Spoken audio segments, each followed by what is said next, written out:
এই ভিডিওটা নতুন ইউজারদের জন্য। আমি সবসময় নতুন ইউজারদের নিয়ে কাজ করে থাকি। আর নতুন যারা আসো তারা অনেকে কি করছো, এইবারকার কোরবানিদের সময় অনেক ভিডিও তৈরি করে রেখেছো কিংবা অনেক ফটো ছবি তুলে রেখেছো। তোমরা চিন্তা ভাবনা করছো যে গরু পশু এগুলো যারা ভিডিও করে রেখেছো তারা তোমরা এই ভিডিওতে আপলোড দিবা।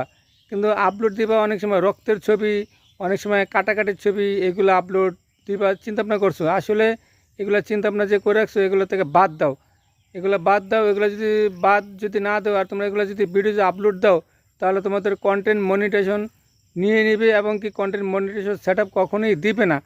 এটা চিন্তা ভাবনা মাথায় রেখে তারপর তোমরা ভিডিও আপলোড দিও। আমার যা বলার দরকার ছিল তোমরা হয়তো জানো না, আমি তোমাদেরকে বলে দিয়েছি। তোমরা অবশ্যই বিষয়টা মাথায় নিও, এগুলো চিন্তা ভাবনা নিও না। ভিডিও আপলোড দিবা ভালো কথা, কিন্তু রক্তের ছবি কখনো আপলোড দিও না।